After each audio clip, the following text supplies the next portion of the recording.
Yes, the Chamber is known to be the information clearinghouse. After a storm, we are the place that a lot of people will call to find information. You know, they don't know if the type of information they need is from the county level, state, or local, or what exactly they need. So we're definitely always in the loop, having a lot of the resource information to get out to citizens and to our businesses. And then in terms of disasters like what we've been through with the pandemic, and other things, we have financial resources, information about financial resources for the businesses, so we can help connect the businesses to the resources they need to get their business back open. You know, there's two kinds of preparedness. Number one is individual preparedness, so people can really, they can know whether they have an evacuation plan, they can know whether, their vulnerabilities of where they live, under what circumstances they would go. Another question is, how prepared is the region? And I think we're less prepared because, we really haven't made significant changes since Hurricane Harvey. We haven't made changes since Hurricane Ike's landfall back in 2008. So I think we're as vulnerable as ever, if not more vulnerable from a community standard. Sponsors are Amico Federal Credit Union, City of Texas City, Eastman, Marathon, Sandstar Services, C-Star Base Galveston, TNMP, and Valero. Please give a round of applause. Preparedness. My nana used to tell me as a child that, it's been a rough year. Obviously, I was speaking to someone, said this is the first time we spoke in public, I guess, in a year and a half. And I made a comment that, and my nana used to say, God won't give you more than what you could handle. And I have to quote Mother Teresa, I just wish he would stop trusting me so much. So I'm hoping that we will get that together. So what has been happening we'll talk about technology in a bit, within the city of Tech City. So we have moved from the police station we were there for a long time, way before my time. And now we're at 1415th, 33rd Street. We have a new emergency operations center, thanks to the support from the mayor and the commissioners.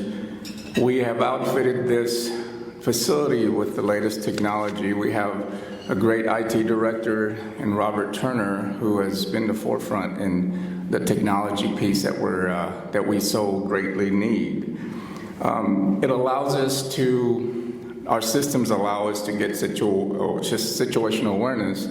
If you can see, we've outfitted it with the latest, what I didn't realize were called smart TVs. You're apparently able to not only watch the news and everything else, but we're able to do the webinars. We have Zoom capabilities, which I was telling my colleague there that I missed Zoom meetings. It was pretty comfortable, but now we're in front of everyone. But with that said, we do have Zoom room capabilities. We also have the capabilities now of getting live feed from the outside as they go. We have the capabilities of getting drone feeds from the outside, which are very common and a common theme now, which allows us to do damage assessments from the outside looking in, which then helps us with the decision-making process to keep everyone safe. And so moving forward, we've also, so I apologize for that.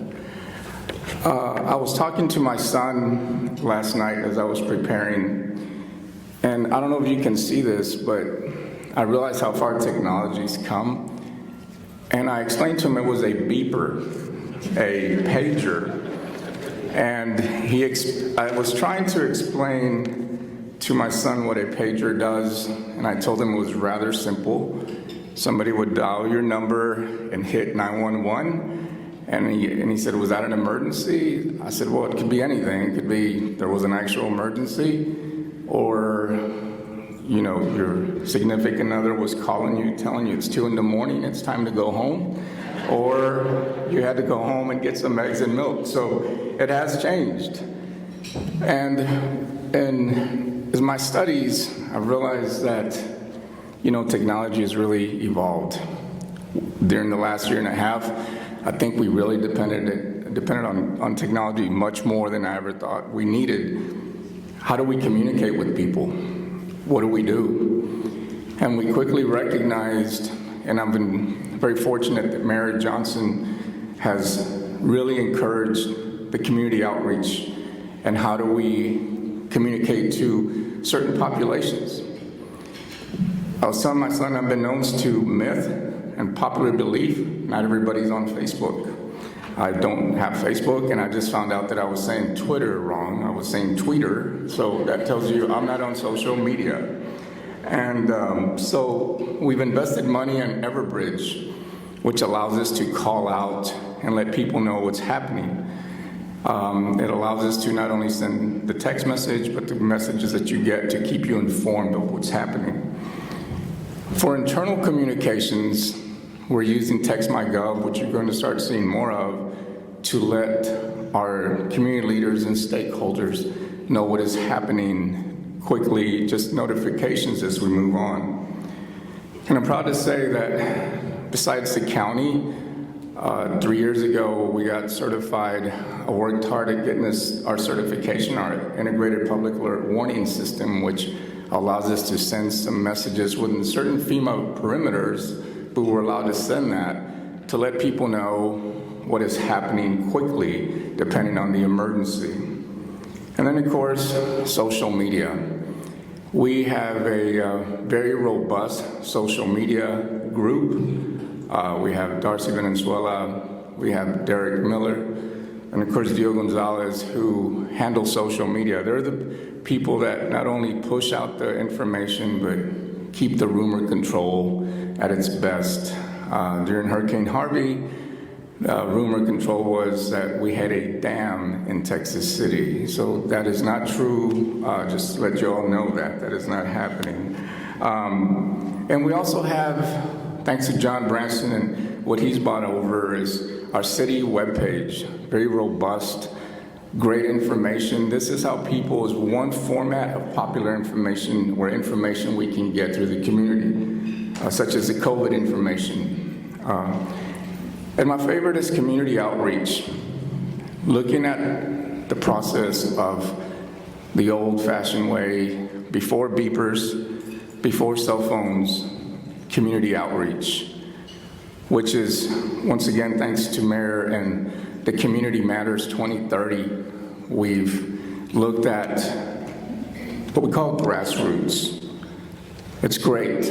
And when I arrived at Tech City from Houston, it was a new change to me on how to really do what we're meant to do as civil servants.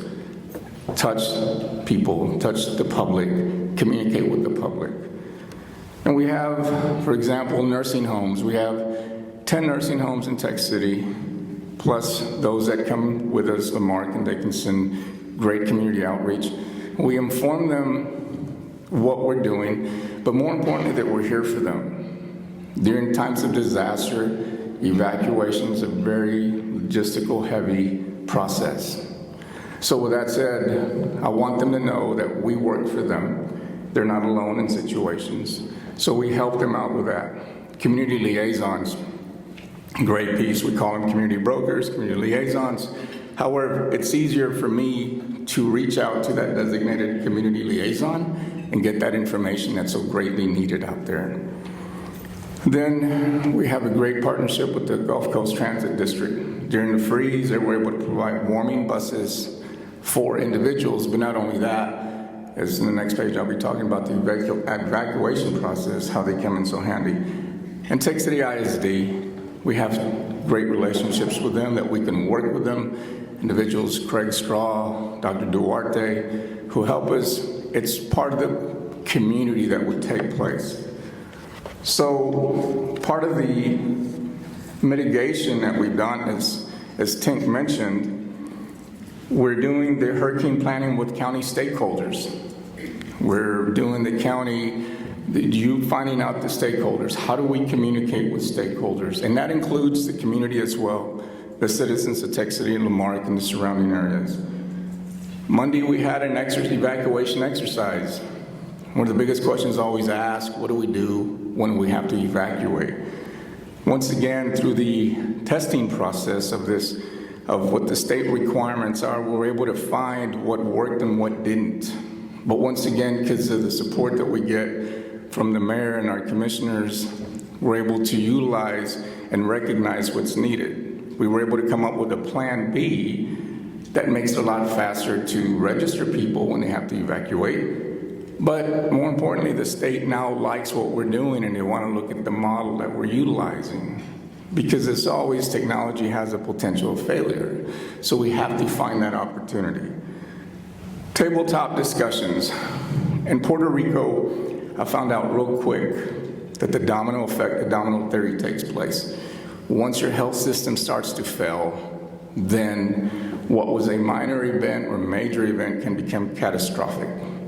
With that said, we've had tabletops with UTMB, HCA, our Galveston County Health District, and we're starting to plan on disaster dialysis analysis. What happens if our grid system fails?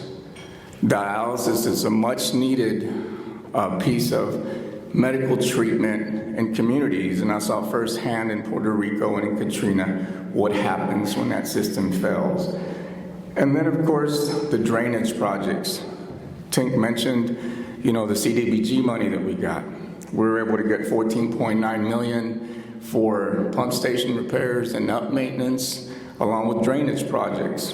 And we're currently waiting for another 17, almost 18 million for pump additions, along with drainage projects.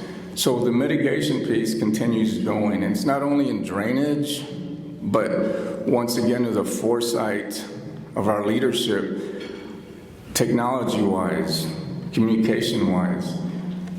Now it leads me to one thing that during my years as a firefighter and a Coast Guard member, I always concentrated on, pulling people out of fires or out of waters, and it stopped.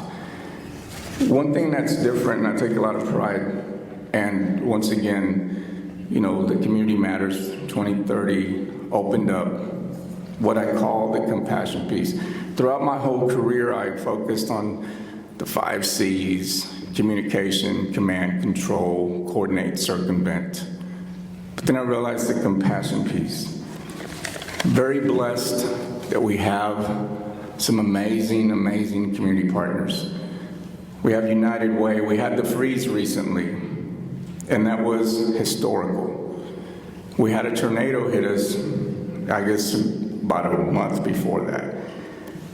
I was able to see that their community partners and the compassion that City of Tech City, Marque, and everybody around us sees and shows goes a long way in the emergency management field. United Way, I tell people all the time that when the good Lord takes me and I'm at the pearly gates and he's undecided whether he's going to let me in, I'm going to tell him I know 2 people, Chris Delisantri and Gary Scoggins, and I think that might help me get in, so please pull some strings for me, guys. Then there's the Red Cross, Salvation Army. A lot can be said by just picking up a phone and saying we need this. And within a matter of hours, even minutes sometimes, that help is there. Mainly community partners. So always focused on the life safety and stabilizing the incident. That's where my job stopped. But then we recognize the property preservation, but more importantly, the human preservation. What do? How do we get people back to that long-term recovery, which, by the way, is the Galveston Long-Term Recovery Organization. But then we forgot one thing. Along with that comes stressors, mental health stressors. If we look at COVID, so much stress was going on. Businesses, unemployment, which brings me up to, once again, Linda Bettis from Mainland Community. And then there's Amanda Groller, who provided and helped us recognize the mental health support that is needed so much in our environment and with the stressors that we have. So thank you for that. Along with some other partners, 4B Disasters, Tech City ISD, Gulf Coast Transit, churches, great place to go to. Found out real quick through that community outreach, having those community liaisons, we could get so much coverage for those that, like myself, that don't get my news through Facebook or Twitter or Tweeter, whichever way you want to say it. And there's so many other platforms. I miss the beepers, but those are gone now. And then, most importantly, too, industry. I cannot thank industry enough for, I spoke in New Orleans before COVID, and they wanted to see the model of why we're successful here when it comes to disasters. I'm able to call industry, whether it be for fuel, generators during the freeze. I was able to make some phone calls, have great relationships with them, which is a rarity as an emergency manager in my position. And so industry, thank you. The marathons, the Valeros, you'll see the page. I'm sorry if I forget people. There's so many that I can go down the list and thank.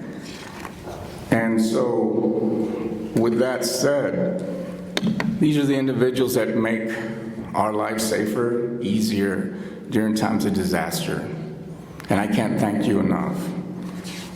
And with that said, my last slide is a huge thank you. And for those of you that, when you do pray, can you tell God to stop trusting me so much, because it's going to be pretty hard, I understand, this hurricane season. So once again, I think I beat the 10 minutes, Tink, so I thank you so much. He's doing 2, 1, go. So once again, any information you'll need, mytcalerts.com. I guess the beeper does work. So that's I told you, the old-fashioned school. So, but once again, please reach out to us, our great social media team, our Tech City webpage. So much information is coming out that now we're working on, not only covering all assets of the community, but then, as the mayor mentioned, through our community, programs, we're able to recognize who needs what, working on ADA information, translating information in Spanish. So once again, thank you for the time, and thank you for letting me speak to you. Once again, thank you, and God bless. Good afternoon, everyone. My name is Tink Jackson. I'm the city manager for the city of Marque. And it's my pleasure to stand in here today for our emergency management coordinator, Charlene Warren, who unfortunately is fulfilling her civic duties as a juror this week, so she was unable to attend. As she said, I've been the city manager for the city of Pearsall for the city of Marque for a little over 2 years. Part of my time here, I did serve as another city manager in Texas, as a county manager in New Mexico, and as a state regional director for a natural resource department in the state of New Mexico. Combined, I've been in government serving people for over 30 years, and in that time, I've been part of the response to more natural disasters than I would ever care to really remember. I'm going to assume that my experience in this room is somewhat unique when it comes to natural disasters. I've either led or been part of response teams for tornadoes, blizzards, ice storms, dust storms, forest fires, wildland fires, floods, earthquakes, and tropical storms. In those events, I've seen things that a normal human being could not even imagine possible. From 13 tornadoes on the ground at one time, to hail the size of softballs on the ground 2 feet deep, to 100-foot tall pine trees exploding from the scorching heat of an out-of-control forest fire. In those moments, you realize there's a simple reason these types of events are all called the same thing, natural disasters.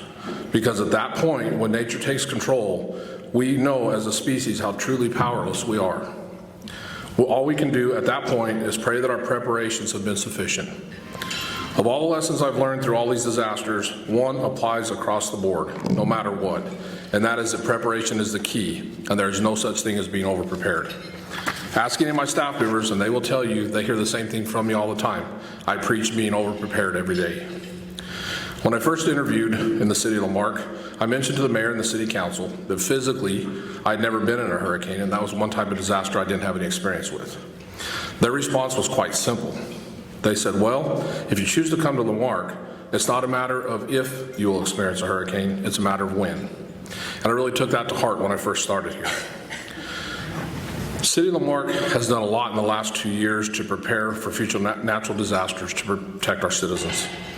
Shortly after I started, we received a $1.5 million grant to improve drainage in one of the most prominently flooded flood impacted parts of our city, the Marion Melody area. Through this grant, the entire drainage system for those neighborhoods will be rebuilt, additional drainage will be added, and flooding potential reduced during times of significant impacts. In 2019, the City Council approved our proposed contract with the citizens that, among other things, provided bonding opportunities for the rehabilitation of the existing wastewater treatment plant, headworks, and 6th Street lift stations. Those improvements were vital to help ensure that we had capacity to move stormwater out of our city faster. Late last year, we completed the work at the headworks, and we completed the 6th Street project.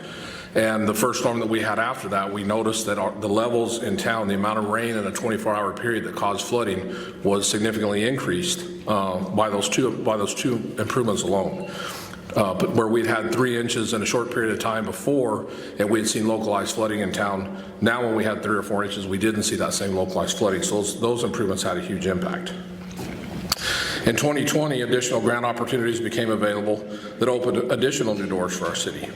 Earlier this year, the City of La Marque was one of 4 entities to receive funding under the competitive final round of the 2016 GLO Flood Grant Program.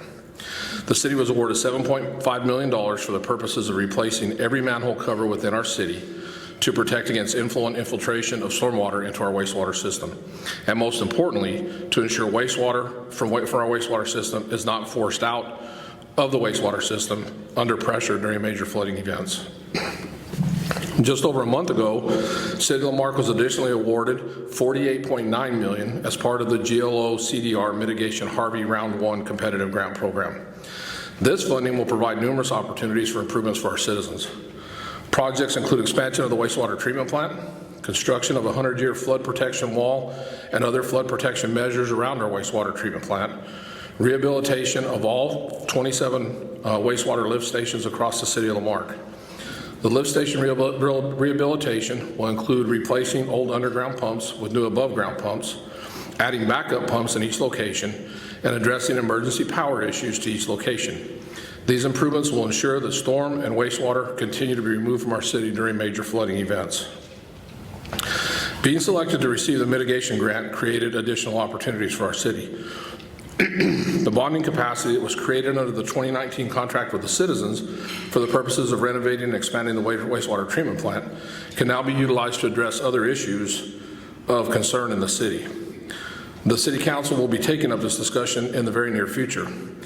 Potential projects for this could include renovation to existing drainage ditches throughout the city, expanded flood flow detention projects, or numerous other projects that will enhance mitigation efforts and improve our storm infrastructure for our citizens. In summary, that's $57.85 million we've secured in the last 2 years for improvements to our storm and wastewater system that will reduce flooding hazards across our city. We are at numerous phases on these projects right now, from planning, nearing construction, to working on grant contracts with the GLO. Work on these projects will continue through the next 2 to 3 years, with continual improvements being seen by citizens throughout the city. And this is just a start. The city will continue to aggressively pursue grant opportunities until we renovate or replace our complete stormwater and all their affected systems. We'll be working on grant applications for drainage improvements, ditch lining, drainage system enhancements, and retention projects that will reduce flooding potential and protect our citizens. Of course, there are normal preparations that we make for each storm season as well. From our hurricane huddle for the community, training for staff, to storm system maintenance and emergency operations planning, city staff are already preparing for this season. Everyday preparations are made utilizing every resource that we have available and at our disposal with one simple goal in mind: being over-prepared. This is a challenge that we put out to everyone every day. Do not wait until the storm is here, because at that point it's too late. Make your preparations now. One step at a time, one item at a time, one improvement at a time. Taking small steps today will save you from having to rush preparations when the threat is imminent, and will keep you from having to survive the lines at your favorite store when everyone else who is not prepared starts rushing to get supplies at the end. If you are not sure what you need in your hurricane kit, you have a guide on your table. Contact your local emergency management office. You can look on our City of La Marque website for information, or you can utilize any of the thousands of online resources that are available to help you to create your list of needs. I will say one thing though, I'm going to bet after 2020, everyone will have sufficient supplies of toilet paper stocked up already, and you probably won't have to get that for the 2021 storm season. Of course, when you're doing your planning, keep those that need extra help at the forefront of your planning. Small children, elderly parents, or grandparents. Don't forget about Rover the dog or Fuzzball the cat. They will need provisions and care too in case of a storm. Through all my years doing this and all the disasters I've seen, that one common theme that has always prevailed. That theme is what I'll leave you with as a final thought for today. My staff hears this from me every day. If you feel like you are over-prepared, you're not. At the end of each event, it is far better to look back and be able to say, we were over-prepared, than to have to answer the question, what if we had done more? I'm going to make sure I end early because I want Tom to be the bad guy when he goes over his 10 minutes. And it keeps you here longer. So I'm going to make sure that I get off of here inside of my 10 minutes. So I just want to thank you all for coming out today. My prayer is that each of you will end the 2021 season saying, I was over-prepared, and that our communities will be blessed with a very, very mild storm season. Thank you. And now our keynote speaker is Eric Berger from Space City Weather. Eric Berger is the senior space editor at ARS Technica, covering everything from astronomy to private space to wonky NASA policy. And he is the author of the book, Liftoff, about the rise of SpaceX. Eric has an astronomy degree from the University of Texas and a master's in journalism from the University of Missouri. He previously worked at the Houston Chronicle for 17 years, where the paper was a Pulitzer Prize finalist in 2009 for his coverage of Hurricane Ike. A certified meteorologist, Eric lives in Houston. He founded Space City Weather. As a testament to its impact on our region, yesterday the City of Houston declared Space City Weather Day in Houston, and today I'm unofficially declaring it Space City Weather Day in Texas City and La Marque. Please join me in welcoming to the stage Eric Berger. Yesterday was Space City Weather Day in Houston. It was pretty cool, to be honest, to have that recognition. And today is another pretty significant date. It's actually the 20th anniversary of that Saturday of Tropical Storm Allison.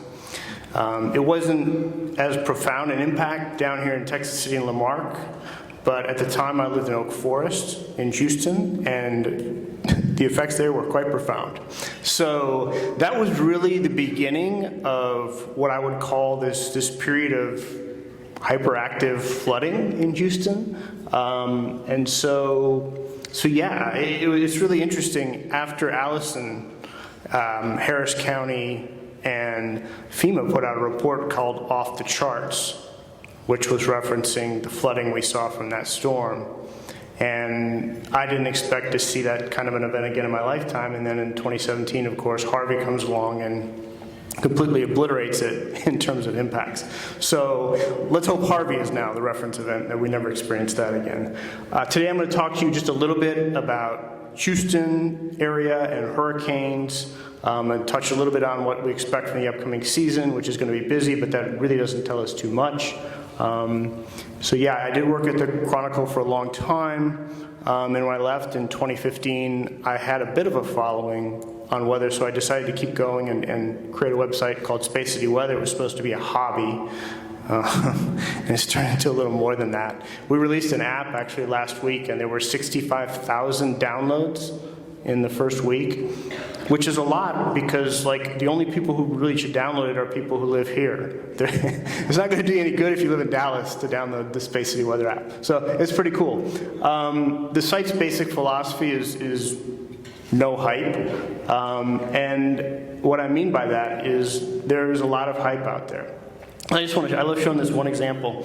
This is about a week after Hurricane Harvey has moved into Texas as a Category 4 hurricane, and I believe this was Irma storm. This was on Facebook, and there are tens of thousands of shares and likes, all that kind of stuff. This is exactly the kind of thing that gets shared out because it's eye-catching and attentive, and people in Texas are like, oh my God, we're going to get hit again. And it looks very official, like a National Hurricane Center product showing a forecast for Irma, which is like 7 or 8 days out, coming in the Gulf of Mexico. and hitting the state. And as I say, it was like very widely shared. I'm going to show you now what the actual forecast for that storm looked like from the Hurricane Center. So the bottom line is there's a ton of misinformation out there. There's a lot of good information. Like the TV stations generally try to do a pretty good job, although they are in the business of getting attention as well. What we try to do is just tell it like it is, what we know, what we don't, and we don't have advertising on our site. It's sponsored by Reliant, so like we're under no pressure to generate traffic. So that's what we try to do in hype. So hurricanes. I think as everyone knows, there are 3 primary threats to residents and businesses when it comes from hurricanes, natural threats. Number 1 is inland flooding, which everyone is aware of, right? Because we've had Allison 20 years ago, we had Harvey a little less than 4 years ago, and before that, Claudette in 1979, which set the 24-hour rainfall record in the United States in Alvin. And so I'm going to come back and talk a little bit later about why Houston floods. Hopefully go a little bit more in-depth analysis than it's flat. But so hurricanes, inland rainfall, we've got that one. The second threat, and I'll be honest, the one that scares me the most as a homeowner, and I live in League City, is damaging winds.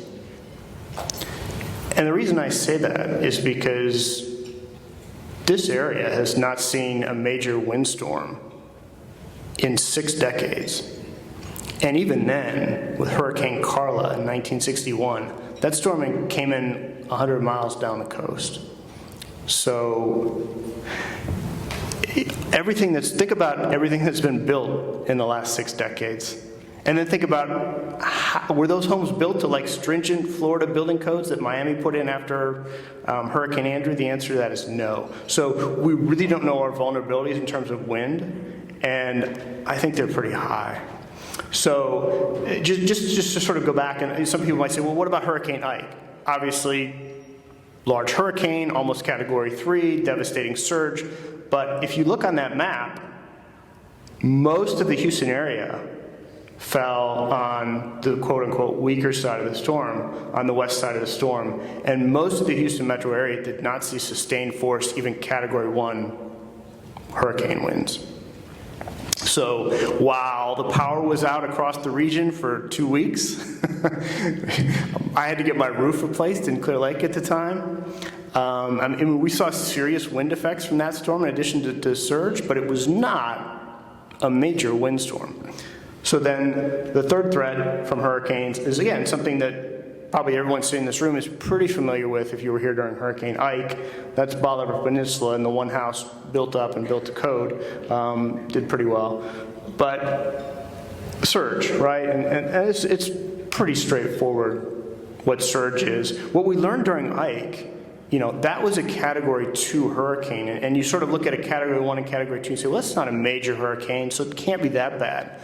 But it's not just the sustained winds that drive surge, it's actually the size of the storm and the amount of time that it spends over the Gulf of Mexico. With Ike, as you may recall, it was a fairly slow-moving storm. It was really large. It covered almost the entire Gulf of Mexico. And so it built up this huge surge, and it affected us. Again, though, it really wasn't a worst-case scenario event because it did come in east of Houston. If it had come in, 30 miles down the coast, then this area, the ship channel, lots of other parts of Galveston Bay would have been much more dramatically affected in addition to Galveston Island.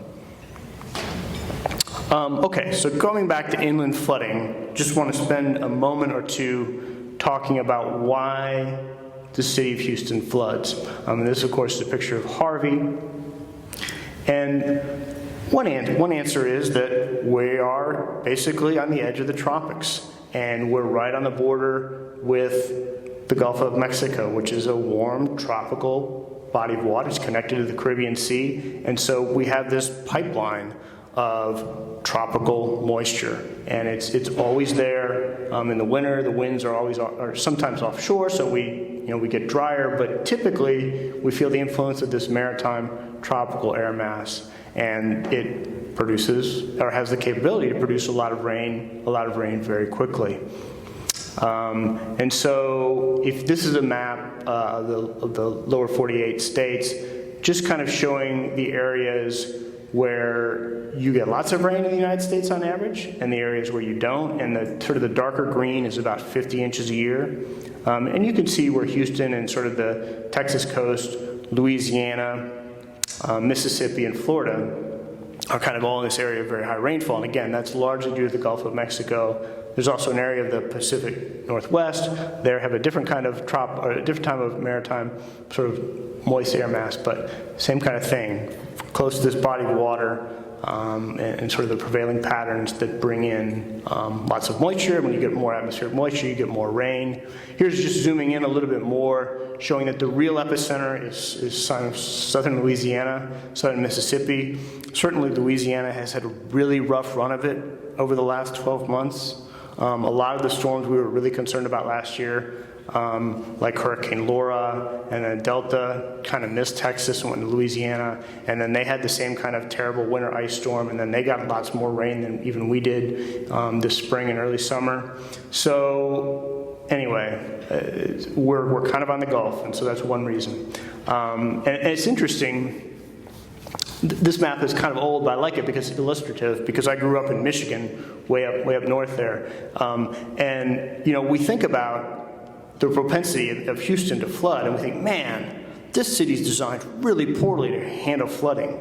And there are lots of things we could do to better carry the water away, or smarter development, or things like that. But the fact remains is, you know, a 12-hour, this is a 100-year, 12-hour flood event. So like, a 100-year flood would be like about 10 or 11 inches in the Houston area. You know, if you're in Chicago, it's like 4 inches. So, yeah, our flooding infrastructure is imperfect, but it's pretty good in terms of the kinds of rainfall we have to handle with to sort of live where we live. Okay, so this is just a map of some of the major bayous that are set up to drain, and typically the system, as I said, works pretty well. Especially like when we saw, you know, we had some pretty major flood events in 2016, 2015, the Tax Day flood, the Memorial Day floods, the Halloween floods. You know, be careful of Halloween, right? Or be careful of a holiday in Houston, because there's a reasonable chance you're going to see a flooding event. But those were regionalized. So, you know, one bayou may have hit, but overall the area could drain because the water, you know, had several ways to get out. Here's the problem with Hurricane Harvey. Like, not only did we get, you know, 20 to 50 inches of rain in, you know, in areas, right? That's what most areas saw. It was everywhere. So this is the map, and I'm sorry if it's a little hard to see, but basically, if you're in the gray area, you're 30 inches plus of rainfall. And that's like a 5-county area. And during Tropical Storm Allison, the event we talked about right at the beginning, the 20th anniversary of, you know, there was an area about the size of downtown Houston, maybe a little bit larger, that saw 35 inches or more of rain. You know, here we're talking about county-wide areas. And so when you go back and look at this map of the bayous, all of that water is coming toward y'all, by the way. there's Galveston Bay. But if the rain is everywhere, it just can't drain, because, as I mentioned, Houston's pretty flat. It's not quite a tabletop, but it's close. And so if everywhere is flooded, then there's no real capacity to drain. And so that was one of the really significant things, I think, of Harvey. It's just not so much the amount of rain in certain locations, it's the fact that everywhere just saw these incredible totals, and you know, we couldn't drain. So yeah, and just a couple words about rainfall rates, because I think that's another really important thing. Because we're so close to the Gulf of Mexico, you do get these really goosed up atmospheric moisture levels. It's called precipitable water. And when those numbers are high, you can get really high rainfall rates, especially as there's some kind of low pressure system funneling moisture in from the Gulf of Mexico. And so the bayous here are pretty good, up to about 1 or 1.5 inches of rain per hour. But when you get to 2 inches an hour, especially over a couple of hours, things start to back up really quickly.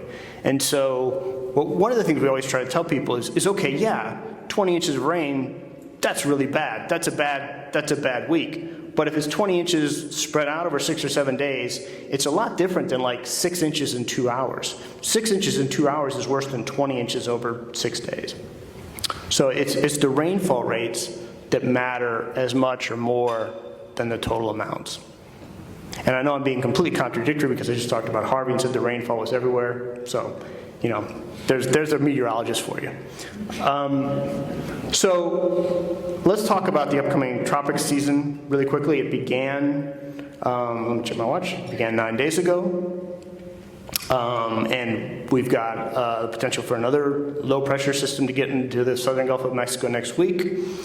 And actually, right before the hurricane season began, there was a system in the western Gulf that kind of moved into the state before it had a chance to develop, but it did kick up some pretty good swells. So, it's here, and it's ready to go.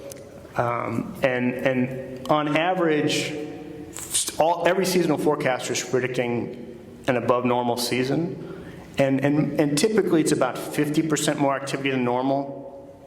So if we had like 12 named storms in a given year, you can maybe expect 18, but that's very rough. And if you have like 4 hurricanes, maybe you can expect 6 or, whatever. It's gonna probably be busier than normal, but the reality is, if there's 20 named storms, but they're all spinning around the open Atlantic, who cares? Unless you're like into shipping or trying to plan a holiday to Bermuda, which is a lovely place. I'm not trying to drag it down. But it really doesn't affect us. But if you get 1 or 2 hurricanes in the Gulf of Mexico, then it's a big, busy season. And so effectively what this just means is that the dice are a little bit more loaded this year in terms of potential impact. It doesn't mean Houston is going to get hit by any stretch of the imagination. It just means the odds are a little bit higher. And I want to talk a little bit about why forecasters think that. Kind of the 2 main factors that you always hear about are El Nino or La Nina, which have in the Pacific but have profound effects in the Atlantic. So there's no strong La Nina there's no strong El Nino this year, and if there were, it would ramp up wind shear. And so that's one sort of, that's not going to be putting the brake, right? Applying the brake during hurricane season, El Nino. And then it does look like sea surface temperatures are going to be warmer than normal in the main region where hurricanes form. And so those are kind of the 2 big factors. And this is the kind of data that they look at to figure this. And this is just kind of a crazy plot of a bunch of different models trying to extrapolate out what El Nino or La Nina conditions are going to be this year. And it looks like there's no clear signal. Definitely not going to be, or almost certainly not going to be an El Nino. And then, these are the kind of crazy connections that they sort of make to try to predict in April what the sea temperatures are going to be like in August and September and October. Because really, from an Atlantic-wide standpoint, you care about the sea conditions in August, September, and October. That's typically when we're busiest. For Houston, what I have found historically is that by the last week of September, especially if we started to get some cold fronts coming through, that's a pretty good indication that we're done with the year for hurricanes. Not an ironclad guarantee, but the historical average of Texas getting hit by a hurricane after September 24th is 1 in 50. So, we get to the end of September, you can start to breathe a little bit easier, especially with those fall fronts. And kind of the most important message I'd like to leave you with is because, we've had all of these really bad storms, or we had some pretty bad scares last year with Hurricane Laura. We've had a lot of flooding events in recent year. And I know some of you are emergency managers and probably maybe don't like this message, and I'm sorry, but what we tell people is, look, now is absolutely the time to be prepared.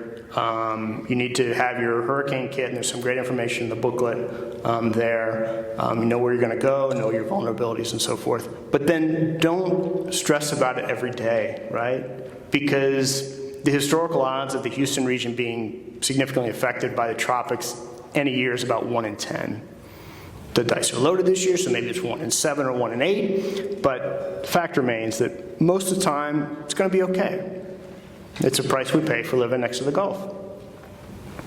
So yeah. Oh yeah, and I just like to throw this chart in because this is every hurricane track from 1850 to I think 2017 or 2018, and so, I mean, you're not really safe anywhere. Maybe Colorado, I don't know, or California, but you know, you take your chances. So anyway, I think we're going to take some questions. I'd love to hear any questions you guys have about weather or space or whatever. So thank you.